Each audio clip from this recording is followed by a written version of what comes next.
कुठल्याही इनिशिएटिव्हचा success rate हा त्याच्या मूळ हेतूवरती अवलंबून असतो. सगळेजण त्याला सपोर्ट करत असतात. तर हा इनिशिएटिव्ह बघितला टाटा स्ट्राईव्ह आणि सिमेंट्स, तर मूळ ज्या हेतूने हे लोक काम करत आहेत तोच शुद्ध आहे, तो राष्ट्राला उन्नतीकडे नेणारा आहे, लहान लहान मुलांमध्ये कॉन्फिडन्स तयार करणारा आहे आणि इंडस्ट्रीला सपोर्ट करणार आहे. त्यामुळे सगळी इकोसिस्टीम त्यांना सपोर्ट करणार आहे. त्याचं चुणूक आता बघितली आपण, त्यांचा सक्सेस रेट आपण बघितला. इंडस्ट्रीमध्ये मुलं जेव्हा येतात ती कच्ची माती असते. इंडस्ट्री इटसेल्फ एक इन्स्टिट्यूट आहे. आपल्याकडे आता ITI ची मुलं येतात म्हणून नाही, तर इतर वेळेला सुद्धा आमच्या इंडस्ट्रीमध्ये आदिवासी मुलं असतात. अनुभव सांगतो, माझ्या फॅक्टरीमध्ये आदिवासी मुलांना आम्ही वनवासी कल्याण आश्रमातून पासआउट झालेली मुलं आम्ही घेतली. आज तितके एक्सपर्ट फिटर झालेले आहेत की त्यांच्या पाण्यावरती त्यांनी असं घर बांधलंय स्वतः. मी बघायला गेलो होतो. त्यांना काही कोर्स दिला नव्हता. त्यांना लाईन दोरी कशी धरायची माहित नव्हतं, त्यांना वॉटर लेवल कशी बघायची माहित नव्हतं. इंडस्ट्रीमध्ये हा दृष्टिकोन तयार होतो. इंडस्ट्रीमध्ये नकळत ती व्यक्ती निर्मिती होते. आणि जर अशी होतकरू मुलं जर योग्य वयात ह्या सारख्या किंवा ह्या चॅनलमध्ये आली, एका विशिष्ट पद्धतीने त्यांना ट्रेनिंग देण्यात आलं, तर आपल्याला अत्यंत उज्ज्वल भविष्य आहे.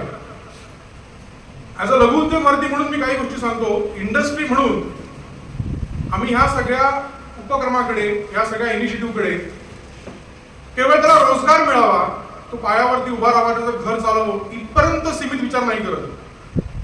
पवार सर म्हणाले की 20 वर्ष शिकण्यात, 20 वर्ष सुपरवायझर आणि 20 वर्ष उद्योजक, हा प्रवास अपेक्षित आहे. त्यांनी ट्रेनिंग घेतल्यानंतर त्यांनी उत्तम कारागीर तर बनावंच, पण त्यांनी फक्त नोकरीत अडकून राहू नये. त्यांनी आपली एक सुपर स्पेशालिटी झोन बनवावा, आपली सुपर स्पेशालिटी प्रोडक्ट लाईन पकडावी. त्याच्याकरता लघु उद्योगपती प्रयत्न करते आणि ते अपेक्षित आहे. आपल्याला उत्तम माणसं कशा करता हवी आहे, तर संपत्ती निर्मिती करता हवी आहे. आणि संपत्ती निर्मिती ही व्यक्ती निर्माणाशिवाय होत नाही. 5 ट्रिलियन इकॉनॉमीचा जेव्हा आपण विचार करतो तेव्हा तो विचार ग्रास रूटला जाऊन करायला पाहिजे की आपल्याकडचे स्किल लेबर काय क्वालिटीचे आहेत, आपल्याकडचे स्किल लेबर कामाकडे काय बघतात, त्याचा उत्पन्नाचं साधन म्हणून बघतात का त्याच्या वैयक्तिक विकासाचा मार्ग म्हणून बघतात.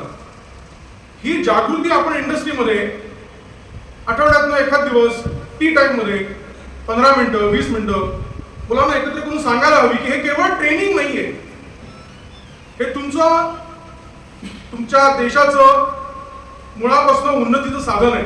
याचा सिरियसनेस कधीतरी त्यांना सांगायला हवा. अनुभव सांगायचे तर सगळीच मुलं सिरियस नसतात. पहिल्या दिवशी 20 मुलं येतात, शेवटच्या दिवशी 3 मुलं उरतात. मुलं असतात, त्यांना सेल्फी काढतात, फोटो टाकतात, रिपोर्ट करतात, शिक्का घेतात. आम्ही पण काही त्यांना अडवायला जात नाही. मगाशी म्हणण्याप्रमाणे सर म्हणाले की खेळावरती लक्ष दिलं पाहिजे. त्यांचं ते खेळायचं वय आहे. ते लहान मुलाला भरवता गोष्टी सांगतात, तसं ते सांगायला लागतं की हे तुम्ही जे करता आहे हे केवळ इंडस्ट्री ओरिएंटेड ट्रेनिंग नाहीये, हे तुमचा विकास आहे. तुम्हाला इंडस्ट्री म्हणून विचार करण्याकरता ज्याला बोट धरून चालणं असतं ना, तसं इंडस्ट्रीमध्ये पाठवलेलं आहे. तुमची क्षमता किती आहे ग्रास्पिंग करण्याची? तुम्हाला ह्या प्रोडक्ट मधनं स्वतःला काही बनवता येईल का? 3 टनाचा पहिला स्टील रिफायनरी प्लांट सरांनी बनवला, तो नसता बनवला तर देशाला बऱ्याच गोष्टी मुकलो असतो आपण, बऱ्याच फॉरेन करन्सी पण मुकलो असतो आपण. आपल्याला लक्षात येत नाही. मी 14-15 देशांमध्ये माल विकतो. आपल्या भारताचं नाणं खणखणीत आहे. आपण जे काम करतो ते शुद्ध असतं, आपण जे काम करतो ते रिजिड असतं. आपले विद्यार्थी उत्तम उद्योजक बनू शकतात आणि देशाला प्रगतीपथावर नेऊ शकतात. याच्याकरता यांचं अभिनंदन करीन आणि इंडस्ट्रीला सांगेन की दोन्ही हाताने ह्या मुलांचा स्वीकार करा आणि ह्या जगन्नाथाच्या रथाला मदत करा.